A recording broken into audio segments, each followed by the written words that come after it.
So we have some quotes that lead into today's lesson. From H. Jackson Brown, never forget the 3 powerful resources you always have available to you: love, prayer, and forgiveness. From Lewis Smedes, to forgive is to set a prisoner free and discover that the prisoner was you.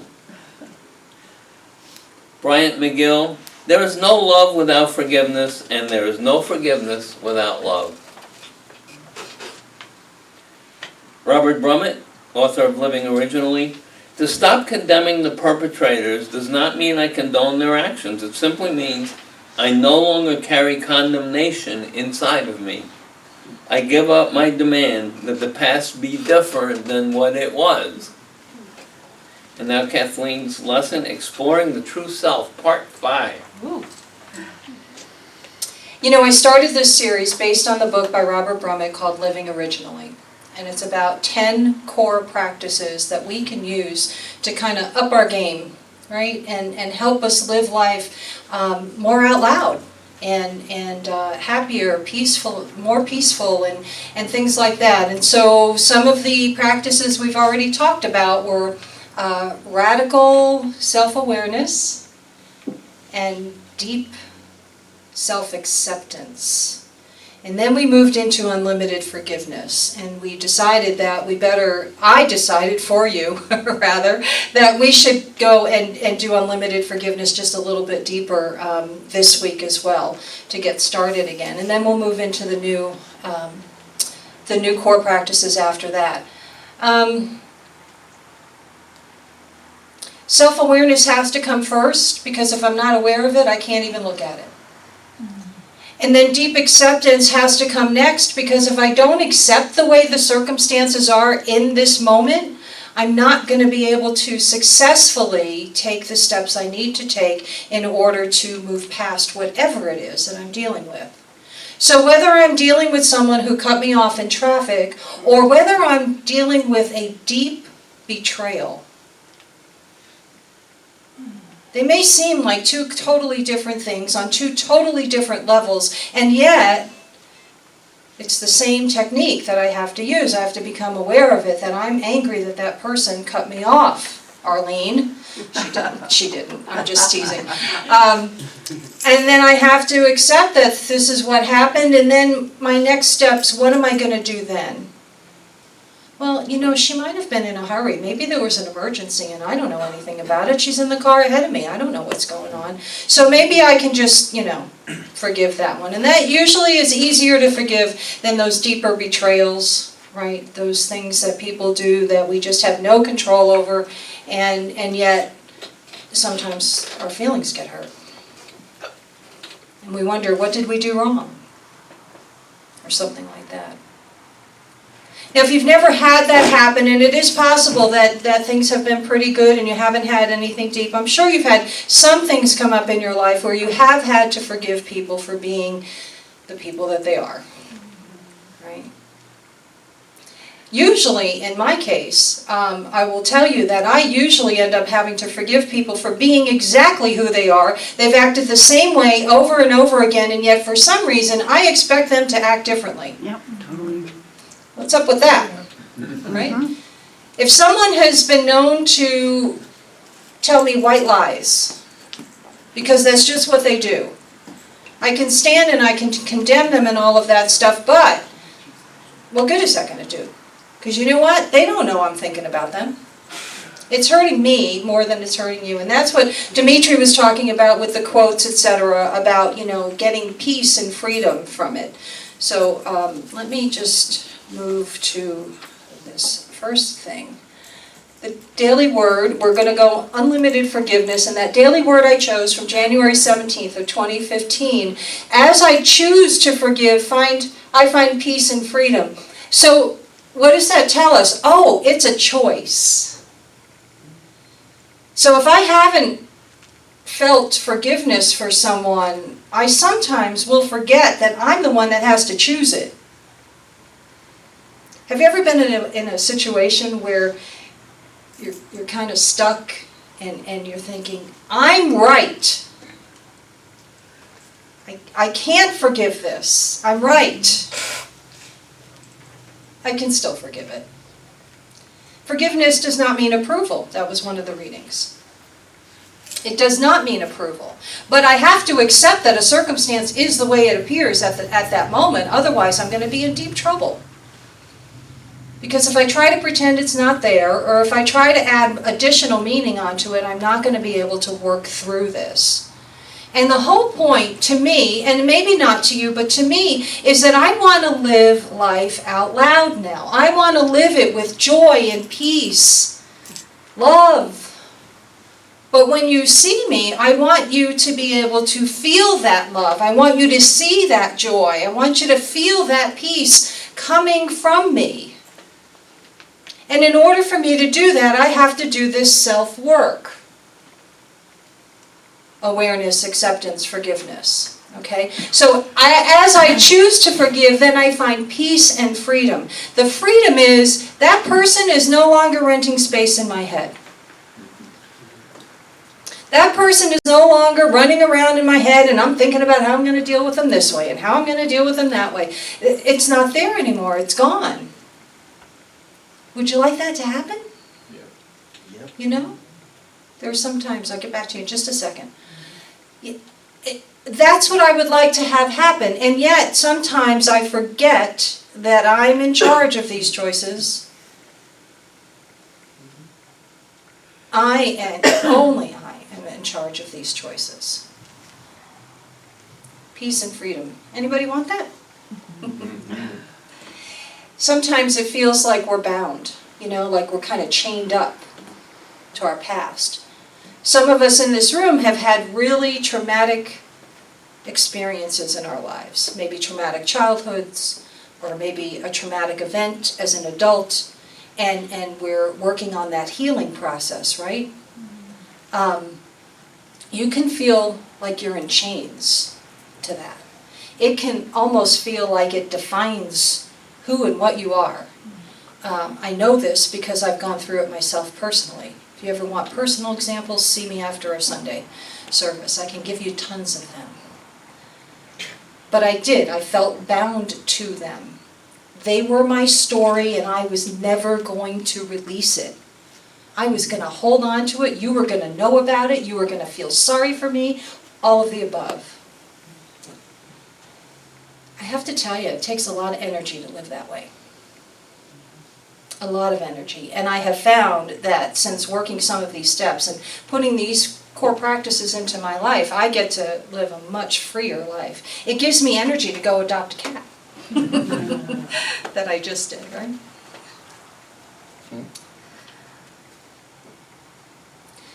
The last time we talked about this, I mentioned the quote, resentment is kind of like drinking poison expecting the other person to die. Yeah. And that's what it is. It kind of just stays inside of us and it eats away at us and it eats away at us. And don't get me wrong, there are some things that are very, very, very difficult to forgive. Some things that are just egregious beyond manner, and I get that, and it's a process. Roselle, you had a question? Yeah, it frees you from the instant replay that goes on in your head over and over and over. Instant replay, that's a great phrase, yeah. I had a friend of mine also that talked about, this is many years ago, the tape that plays. Remember cassettes? Long, long ago in a land far, far away. Remember cassettes, right? It's that instant replay. It just keeps coming up and it just keeps, and then he did this, and then she said that, and and it just goes on and on and on. So good point. Good point, yeah. Okay, so we choose to forgive, and then we can live in peace. Unlimited forgiveness, it means that we're willing to cease blaming others and self. I think that's a big deal. It is not just about forgiving others, my friends. It is about forgiving yourself as well. Have you ever been in a situation where forgiveness is needed and you've blamed yourself? Like, oh, I forgive them, and then you beat yourself up for the next 10 or 20 years. Right? Or 1 to 2 weeks. Depends on what the situation is. I've been there too. It's natural to turn it on ourselves. Right? but it's important that we do it in both towards others and towards ourselves. We deserve it just as much as anybody else. Especially, remember when we talk about there's only one power and one presence in the universe? So if there is only one power and one presence, God, the good, omnipotence, yes, then that means we are all connected.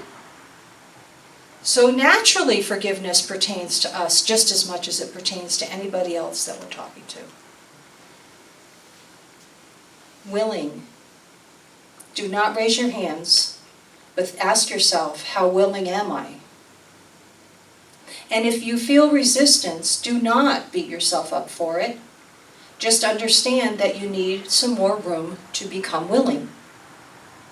It's a process. We all did not, just wake up one morning and go, yep, I'm willing all the time, 100%, yep, that's good. It doesn't happen. Because our emotions play into it, circumstances play into it, people's interactions play into it, right? So one of the quotes is, to forgive is to set a prisoner free and discover that the prisoner was you. This is not always easy to do. This is not always easy to do. There are some things that are going on in this world today that are very difficult to watch. Would you agree with that? Yeah. Doesn't matter what side of the equation you're on, does it? No. You could be on either side, and watching the other side makes you feel horrible.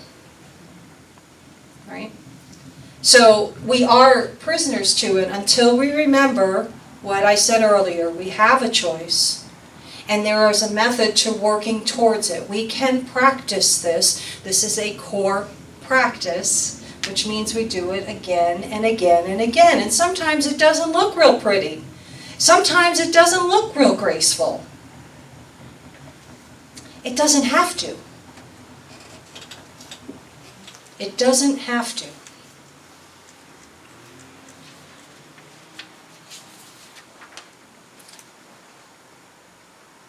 With this quote, I want to remind us about the other quote where it says, there is no love without forgiveness, and there is no forgiveness without love. Love and forgiveness have to go hand in hand, in my opinion. Now, no circumstances, but how many people in here have ever experienced a time when they thought that they forgave somebody for something and then it popped back up again? That's a horrible feeling, isn't it? It is, because if you think that you've dealt with it, right? If you really think that you've dealt with it and then all of a sudden it crops up again, you're like, now where did that come from and why? So it's a matter of going back to that scripture that was referred to, 70 times 7 or 77 times rather. I swear when I was growing up it said 70 times 7. Yeah, that's Which is 490 people. Thank you for valid, because I really have gotten confused since I read it. I really did not think it said 77. I thought it said 70 times 7. It's a lot of times anyway, right? So, but it goes, we work on it and we go over it. And then if it comes back up again, what I've started to realize is that that's simply the universe working with me to try and help me get a deeper lesson. There's something maybe that I missed. And maybe I need to look at it again. And maybe I won't see anything else, and maybe I will. But as long as I'm willing, I think that's what frees up the energy in my body. I physically feel it when I get that feeling of unforgiveness about something. I'll go back to an idea about betrayal. It's like, like my gut hurts. My physical body starts to tell me that something's out of whack, and yet I'm not really sure what it is. So if I'm willing to look at it, it frees up my body too, because then I'm a little bit like, okay, you can do this. I have lots of friends I can call. I have a mentor who helps me with a lot of different things, and she'll be here in the fall, by the way. I'm looking forward to meeting her and all of you meeting her as well. It's just a matter of mind, body, soul. It's all tied together. We know that. And so it's going to help me once I become willing.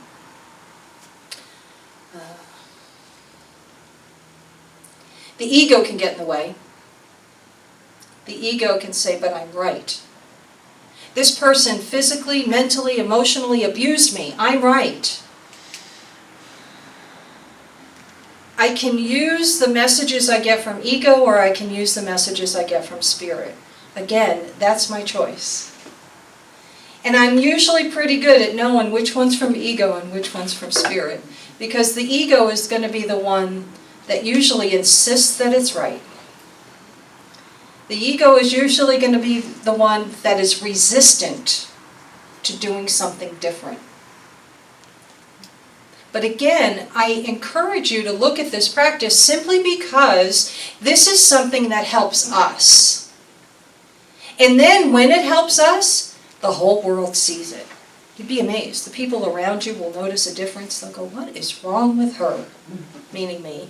And like, why is she always happy? They say this to me at work still. I've been there for over 9 months now. Why are you so happy all the time? It's work. Grateful, right? But my choices are different. My willingness is at a whole new level because I've gotten good results in the past when I've been willing. In the past, I've been very unwilling to do things. And then once I did something and it worked, I'm like, all right, so I was willing a little bit faster. It only took me a year to try something instead of 2 years, etc. And now my willingness is like, all right, universe, I get it. I'll just do it. You know, it's just easier that way. The bottom line is to allow Spirit to speak through us, right? I got a text message probably about 6 months ago from a friend of mine who, I'll just label it a betrayal. It's not a big deal anymore to me, but it felt really bad at the time. And I got a text message from them, and my initial reaction was to type back, "Are you kidding me?" Only not quite in those words. And I stopped and I, just paused and did a little bit of deep breathing and a little mini meditation right there. And I thought, no, I'm going to text back. I'm going to text back in the words that I would love to show up as, right? I don't mean them, but I'm going to text. It's on a text. They can't hear my tone of voice. Make it till you make it, right? Yeah, something like that. And I'm going to just say what would be the ideal response. And I did that. And it worked out perfectly. Because for some reason, those words stayed with me. And I said, I support you. I'm grateful for you. I'm happy for you. And they said, oh, thank you. And it all worked out. If I had texted in that angry manner, simply because it was something that it was affecting my ego, right? We may not have a friendship today. So sometimes I let Spirit speak through me, I let Spirit act through me, even though ego's going, no, no, no, no, no, this is not right, they did you wrong. Do you follow what I'm saying? Yeah. The spirit, ego, they're both there, but once I start to learn to tune into Spirit more, it helps.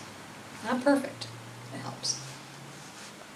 Okay, so I'm going to remind you again in this chapter from his book, Living Originally. Robert says there are 7 steps to forgiveness. See the need for forgiveness, be willing to forgive, ask for help from your higher power, give up condemnation, face and feel the underlying pain, know the truth. And then step 7 is perfect. Repeat as often as necessary. And how often is as often as necessary? Only you know that. Only you know how uncomfortable you're still feeling. Only you know whether or not that feeling of unforgiveness is still sitting in the pit of your stomach. So you just keep doing it again and again. You will be amazed if you try this. Try not to imagine what the outcome must look like. If you can release the need to have a particular outcome and just do the process and go through it, you'll be amazed at where you end up. You will feel uncomfortable, you'll see that need, you will get willing to forgive. That's the trickiest step for me, is to be willing to forgive. I have to be willing to let it go. Ask for help from God, give up condemnation. One of our quotes was about that, from Robert Brummett. He says, to stop condemning does not mean I condone their actions. It simply means I no longer carry condemnation inside of me. That's what I was talking about with the physicality. Those physical symptoms that you feel, that's you're feeling condemnation. Is that always the case? No. Probably have just a little stomach bug or something sometimes, and it doesn't always mean that you've got this big forgiveness issue to work on.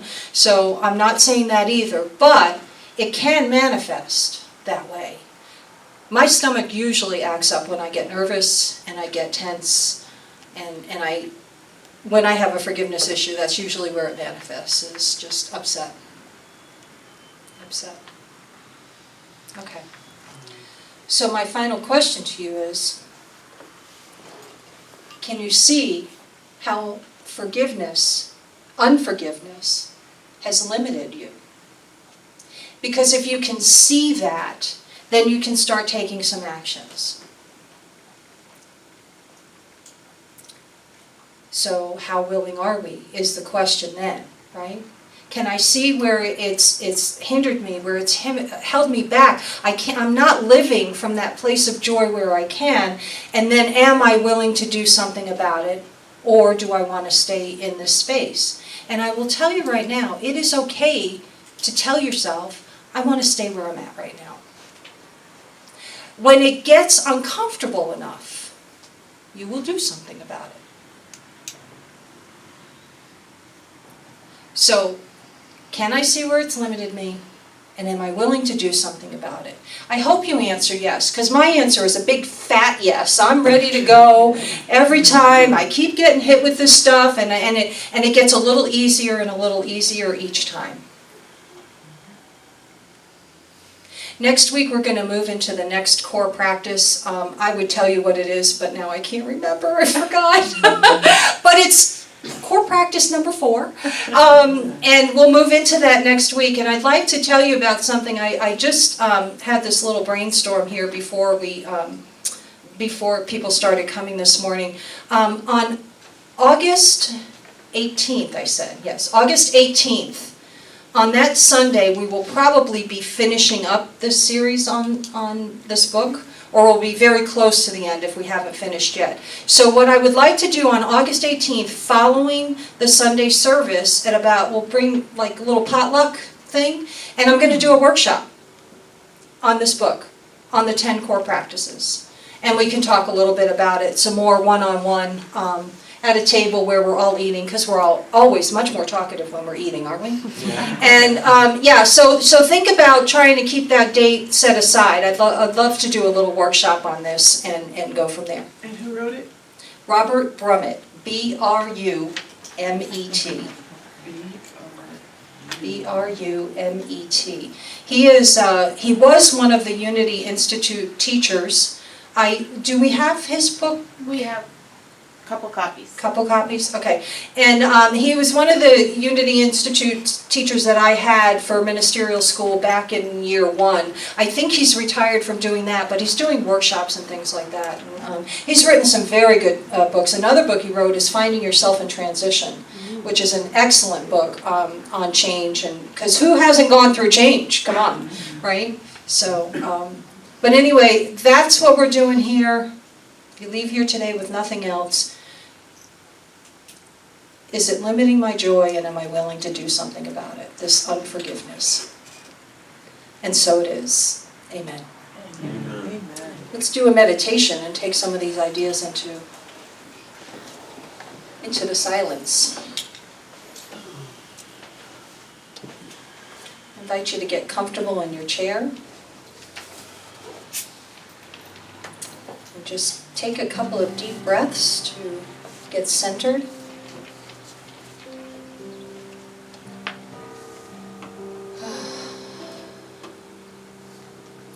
relax into the present moment.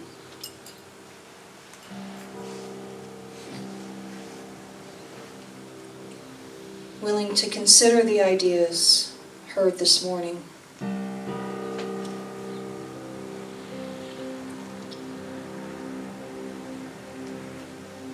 Is unforgiveness limiting my joy?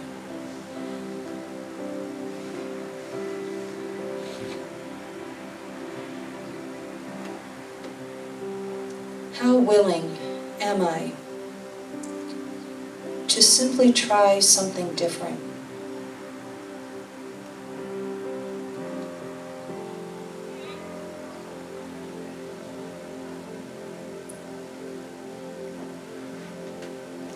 I have the resources within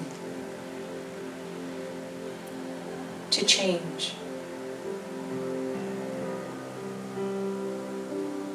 I am divine love.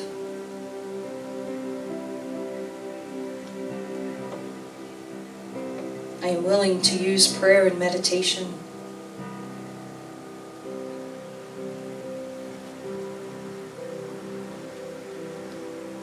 I can choose forgiveness.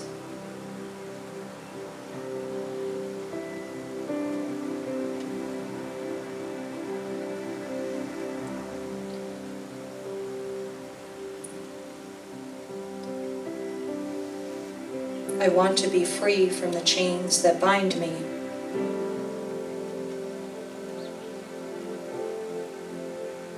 I am free.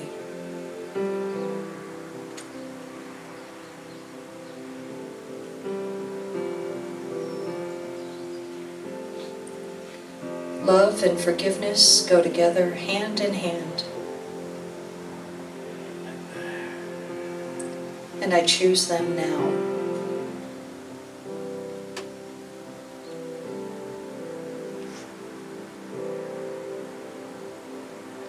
I take these ideas now into the silence.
Today, I choose forgiveness.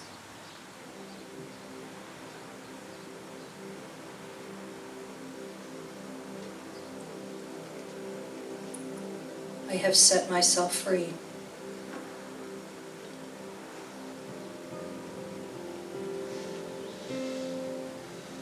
I'm no longer a prisoner.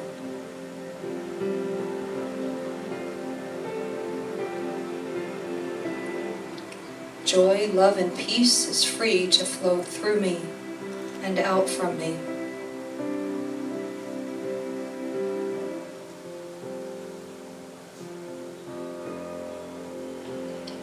I am willing to be gentle with myself as I move through this practice of forgiving.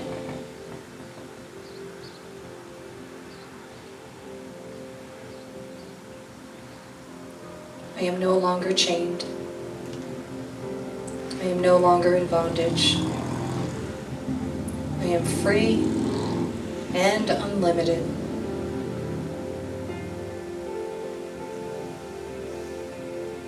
And so it is. Amen. Take a couple of deep breaths now. Gently come back to this place and time. And when you're ready, you may open your eyes.